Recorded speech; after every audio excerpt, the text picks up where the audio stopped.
விடாமுயற்சி அப்டேட்டுங்க, விடாமுயற்சி அப்டேட்டுங்க, விடாமுயற்சியை நம்ம கேட்டுட்டு இருக்கும்போது இவங்க அதை விடாம அடுத்த படத்தோட டைட்டில் அனௌன்ஸ்மெண்ட் இப்போ நம்ம லான்ச் பண்ணிட்டாங்க.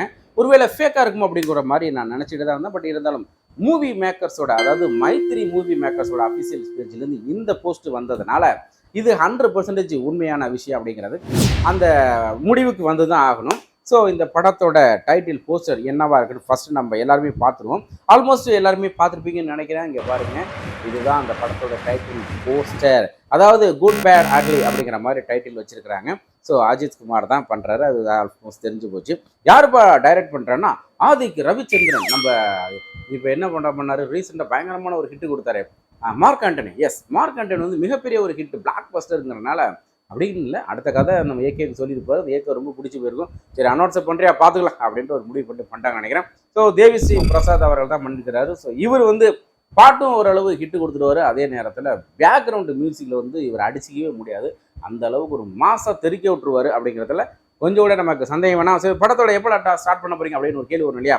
ஸோ ஜூன் மாதம் வந்து ஜூன் மாதம் வந்து படப்பிடிப்பு ஸ்டார்ட் ஆகுது.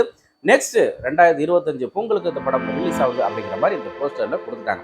மற்றபடி நிறைய டீட்டெயில்ஸ்லாம் இருக்குது. அதெல்லாம் வந்து ஒன்று ஒன்றா அடுத்தடுத்த அப்டேட்டில் வந்துகிட்டே இருக்கும் போது நம்மளும் அதை பார்க்க தான் போகிறோம்.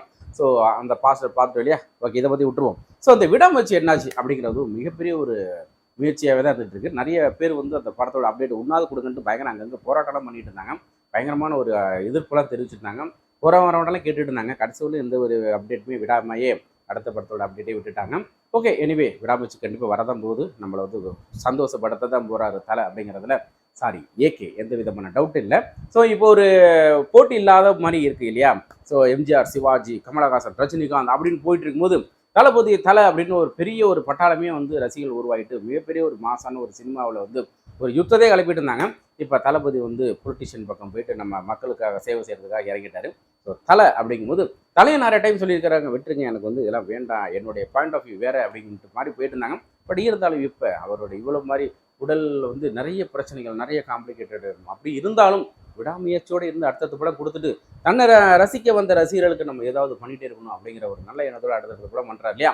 ஸோ அவங்க ரசிகர்களுக்கு வந்து பூர்த்தி செய்கிற மாதிரி இந்த படம் மிகப்பெரிய ஒரு பிளாக் பஸ்டர் ஹிட் ஆகணும் அப்படின்னு கடவுளை வேண்டிக்கிட்டு நெக்ஸ்ட் ஒரு சூப்பரான வீடியோ நம்ம திரும்ப சந்திப்போமா? நன்றி, வணக்கம்.